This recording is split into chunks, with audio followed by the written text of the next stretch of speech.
प्रिय आत्मन, आप सभी को प्रणाम। आज एक बहुत ही विचारणीय और सोचने जैसे मुद्दे पर आप सभी से बात करनी है। जैसा कि पहले एक वीडियो डाला था और उसमें अष्टावक्र से संबंधित, ग्रंथ से संबंधित और उसमें आपसे जुड़े हुए जो भी सवाल थे उनका हल अष्टावक्र महागीता के माध्यम से देने का प्रयास किया है। उसी संदर्भ में आज एक मित्र ने सवाल पूछा है और हम समझ रहे हैं कि काफ़ी लोग से रेलेवेंस है। सवाल पूछा है उन्होंने कि जीवन में दुख क्यों है, क्या सुख और दुख का होना जीवन में ज़रूरी है। इस तरह का सवाल है उन मित्र का। बड़ा ही रोचक सवाल है, विचारणीय सवाल है। सबसे पहली बात यह है कि इसको समझने से पहले हम एक बार कोशिश करते हैं, एक छोटी सी घटना से समझने का कोशिश करते हैं कि आखिर ये है क्या सुख और दुख, जिनको हमने अलग अलग संदर्भों में परिभाषित कर रखा है। एग्जैक्टली डेफिनेशन तो नहीं है इसकी, लेकिन हाँ ये है कि रिलेवेंसीज हैं हमारी आपकी लाइफ में। कुछ दिनों पहले की बात है कि हमारे एक जानने वाले एक्सपायर हो गए और हार्ट अटैक पड़ने की वजह से उनका निधन हुआ।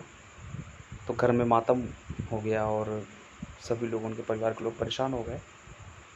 तो उनकी जो पत्नी थी वो शव को पकड़ करके रो रही थी, विलाप कर रही थी। उसी दरमियान उनके हार्ट में काफ़ी चोट लगी, हाथ पीटने से उनकी छाती पर, जिससे वो जीवित हो गए।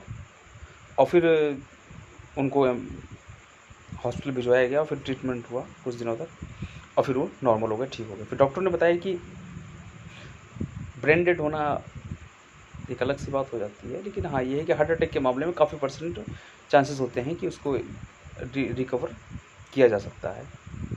तो रिकवर हो गया। अब यहाँ पे सोचने जैसी बात ये है कि दुख के बाद सुख आया या सुख की बाद दुख आया। सोचने जैसी बात है। जब वो जीवित थे तो क्या सुख था, जब मर गए तो क्या दुख आ गया, और फिर वो जीवित हो गए तो फिर सुख आ गया। क्या हम इन्हीं सब चीज़ों से इन चीज़ों को परिभाषित करते हैं, सुख दुख को? जहाँ तक हमारी समझ में आता है कि इन्हीं सब चीज़ों से हम चीज़ों को परिभाषित करते हैं। अभी बड़ा जैसा विचारणीय सोचने जैसा इशू है कि सुख और दुख को हम दो करके देखते हैं। आदतों में हमारी शुमार है, क्योंकि हम द्वंद्व में जीते हैं, हम समग्रता में नहीं जी पाते हैं। हमारी रोज की आदतों में बन गया है कि हम दिन और रात दोनों को अलग करके देखते हैं, सुख और दुख दोनों को अलग करके देखते हैं, जबकि सभी समग्र है। दुख और सुख सिर्फ एक पैमाने हैं, एक स्केल है। दोनों, अगर सुख एक छोर है तो दुख एक छोर है, संयुक्त है। सिर्फ स्केल और मात्रा का फर्क है। वहाँ पर मात्रा दुख की कम होती है तो हमें सुख की अनुभूति शुरू हो जाती है, और अगर दुख का लेवल कम होता है तो हमें सुख की अनुभूति होती है, और सुख का लेवल कम होता है तो हमें दुख की अनुभूति होती है। कहीं ना कहीं इन सब चीज़ों से तो साबित हो ही गया, या कहीं ना कहीं से चीज़ें हम समझ रहे हैं कि, या आप भी समझने का प्रयास करें इन चीज़ों का, कि दोनों संयुक्त है। सुख और दुख दोनों संयुक्त हैं, द्वंद्व कहीं नहीं है। द्वंद्व सिर्फ हमारे विचारों में रह गया है, और इसी के एक बीच की भूमिका होती है तटस्थ, जिसे और सरल भाषा में कहा जाए विटनेस, साक्षी मोड कहा जाए। वो इन दोनों से पार होता है, वो इन दोनों से पार होता है। उसको कोई, उसके लिए भी उतना ही फर्क पड़ता है जितना एक संन्यास्त या सन्यासी को फर्क पड़ता है।